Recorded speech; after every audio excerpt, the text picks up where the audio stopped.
అంటే సంక్రాంతికి ఒక మంచి కంటెంట్ సినిమా ఇచ్చారు మీరు. అండ్ ఇప్పుడు కూడా చాలా కాన్ఫిడెంట్‌గా మాట్లాడుతున్నారు. పర్టిక్యులర్‌గా ఇండియా అంతా మాట్లాడుకునే సినిమా అని చెప్పి చాలా కాన్ఫిడెంట్‌గా మాట్లాడారు. బట్ ట్రైలర్ చూస్తే ట్రైలర్‌లో యూజువల్లీ ఒక కోచ్ ఉంటారు. ఆయనకు ఒక యాంబిషన్ ఉంటది. బట్ ఆ యాంబిషన్ ఫుల్‌ఫిల్ అవ్వకపోతే అతను ఎవరైతే కోచ్ చేస్తున్నారో అతని మీద కొంచెం అతన్ని స్ట్రిక్ట్‌గా ఉంచాలని చెప్పి కొంచెం స్ట్రిక్ట్‌గా ఉండే కోచ్. ఓన్లీ ఒక యాంగిలే చూపించినట్టు అనిపించింది ట్రైలర్‌లో. ఆహ్, దాని గురించి ఐ థింక్ అంటే అభిలాష్ జనరల్లీ మాట్లాడితే బెటర్. ఒక సీ ఇట్స్ ఒక this film is about this is story about a father and son and first Indian motocross film. నేను ఎందుకు ఇండియా అంతా మాట్లాడేటట్టు చేస్తాం అదే మాట్లాడుకునేలాగా ఉంటుంది అని అంటున్నానంటే ద రీజన్ ఇస్ ఇలాంటి కథ ఎవరు చేయలేదు, తీయలేదు, చూడలేదు.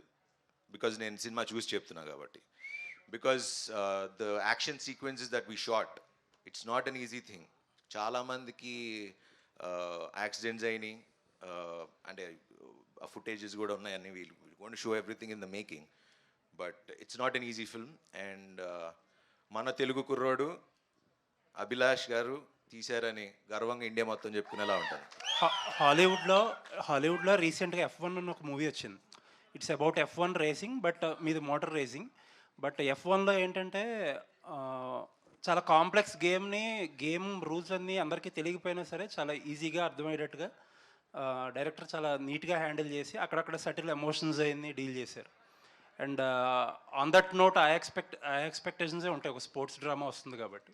ఇప్పుడు మీరు F1 కూడా చూస్తే ప్రాపర్ మన ఇమోషన్స్ ఉన్న ఫిల్మే యెస్. F1 exactly. కూడా. అవును. So typically F1 is also like that only. అవును. బట్ మేము ఇది రాసుకుని ఇప్పుడు ఆల్మోస్ట్ 3.5 ఇయర్స్ ముందు చెప్పిన కథ ఇది.